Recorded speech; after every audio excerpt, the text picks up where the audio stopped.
It was in the middle of the day. Like, it wasn't late at night. It was just literally that people were sitting by the max. A stolen car and 2 people hit. We'll let you know how serious their injuries are and what happened to the person behind the wheel of that stolen car coming up in a live report from downtown Portland. And major progress on the Wildfire as firefighters gain more than 50% containment. We'll bring you the latest on evacuation orders after they dropped over the weekend. And the Oregon Humane Society is trying to find homes for more than 50 animals that were rescued from the South. How you can perhaps adopt your new best friend. All of those stories and more coming up here in the 6 o'clock hour of Sunrise.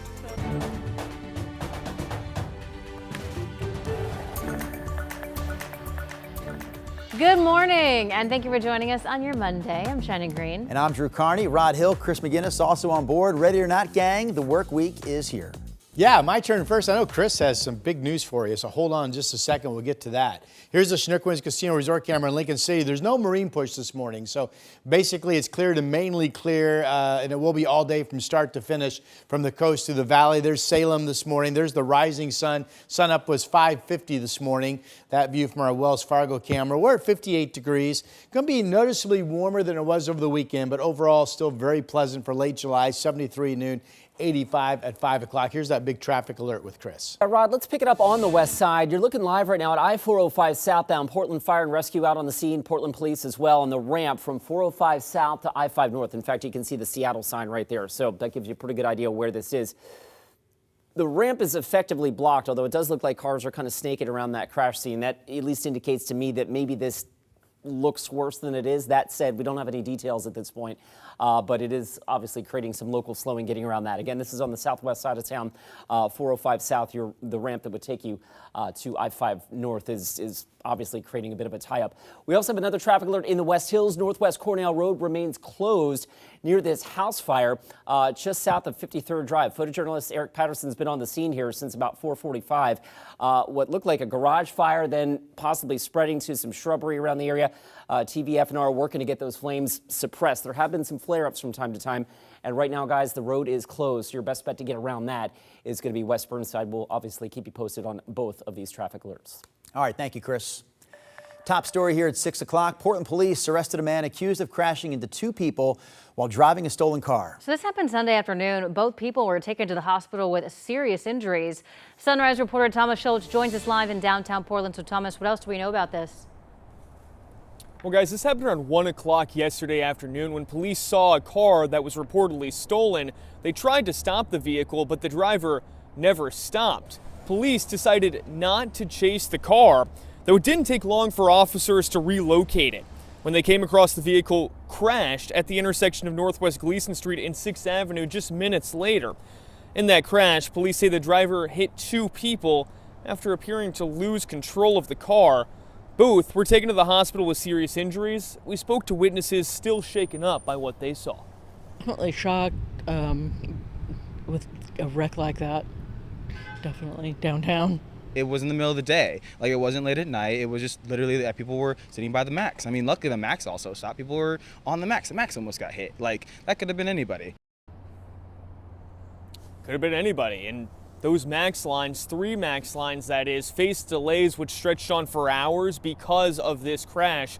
Now, as for those 2 people who were hit, they were taken to the hospital with serious injuries. It's unclear what their condition is right now.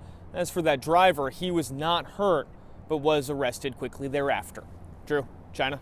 Thomas, thank you. And a shooting over the weekend in southeast Portland left 1 man injured and damaged several cars and homes. Yeah, police believe this all started with a fight between 2 people who eventually fired shots at each other. So far, though, they haven't made any arrests. Here's KGW's Celine Stevens with more. They came in 3 rounds. So I heard in the first round about, say, 12 shots. Those shots ringing out early Sunday morning. The bullets landing in this SUV and this truck along Southeast Brooklyn Street. Not even 30 seconds later, I hear 6 more. And then maybe a minute later, there's 3 more bullet shots. And then one of those bullets happened to hit my window. This adding to the recent list of shootings Portland's seen in July, including the July 1st shooting that killed a man outside the Multnomah County Central Library. It seemed like an eternity that this man was bleeding out on the corner, and it was honestly a mass trauma event. The shooting that left another man dead in a Safeway parking lot in northeast Portland. Hearing there's just a dead body in the middle of the parking lot, like, that's shocking. It's depressing, you know, crime being the way it is, especially in this little neighborhood. And the shooting in North Portland by McCoy Park last weekend that killed a 21-year-old man. Pretty normal around here, so we hear about shootings about once a month. Still, according to statistics from the Portland Police Bureau, from January to June of this year, there have been 301 shootings, while in that same time frame in 2024, there were 434. As for if shootings are common in this area, not exactly common, but I wasn't surprised. Like, oh, great. More neighborhood shenanigans. Celine Stevens, KGW News. The mayor of White Salmon says the Burdoin fire is now in a transition phase. This started 10 days ago. It's burned more than 11,000 acres on the Washington side of the gorge. We also know at this point it's 54% contained. Fire officials reduced evacuation orders over the weekend. Level 3 go now orders are down to a level 2, and all level 1 orders have been canceled. The Klickitat County Health Department is also offering a limited number of re-entry kits for people who live in that area. Those kits include N95 masks, gloves, and other safety items. If you want to request one of those kits, we have a link in the most recent article covering the Burdoin fire at KGW.com. Meanwhile, firefighters have gained full containment on the largest wildfire in Oregon so far this year, the Cramp Fire. This one burned nearly 98,000 acres in central Oregon, but crews have started to wind down operations there. Nearly all evacuation notices have been lifted. The only exception is a small area near the southeast part of the fire where people are still under a level 1 Be Ready notice. Cute. More than 100 pets looking for a home from the south who may have survived the Texas flooding or other catastrophes have arrived in the Pacific Northwest and are now at the Oregon Humane Society. They're hoping to get more than half adopted. So PetSmart Charities provided a $50,000 grant to help transport the animals here from the south where there's limited shelter space right now. In the Northwest, we have very high adoption rates, so when we have crowded shelters in the South, but we have the space and the capacity to send them out really fast up here, we're always more than willing to help out and get them out as fast as possible so they don't have to live their whole lives in a crowded shelter and they're able to get the care and the needs that they have met. Those at Greater Good Charities say meet and greet events provide a good way for prospective pet owners to check out the animals. And for more information about the next adoption event, head to OregonHumane.org. Hey, Ron, I got to believe that your buddy Maximus, yes, Golden you have there at home, has to be pretty happy with the weather so far this summer because we have avoided those long stretches of serious heat. Yeah, you know what? So far, we have not had more than back-to-back 90-degree temps. The warmest so far was that 97-degree day we had a couple weeks back. And we've had 10 of them that hit 90 or better. We may do it tomorrow. We may do it Wednesday, just get up into the low 90s. One of the stories today is the fact we have light winds. All areas expected, including you folks out in the Columbia River Gorge. This is one of the prettiest cameras in our region from Elk Ridge Golf Course out in Carson. This is on the Washington side, of course, looking back at the Oregon Mountains. Beautiful sunny morning, and winds are light out in the gorge this morning as well. Here's the early morning sun shine kissing some of the downtown buildings. 58 degrees from the top of the Wells Fargo building. Temperatures out the door, pretty typical. If anything, a little pleasantly cool. How about only 50 in Battleground and 51 in Scappoose and 51 in Beaverton? Estacada is at 50. McMinnville, the one spot that says, hey, we've done it. We've slipped into the 40s, sitting there at 49 degrees this morning. I do want to point out, last night we had some scattered storms in eastern Oregon up in the northeast area of our state. That is expected to redevelop. This is Futurecast at 3 o'clock this afternoon, so you folks keep an eye to the sky a little bit later today.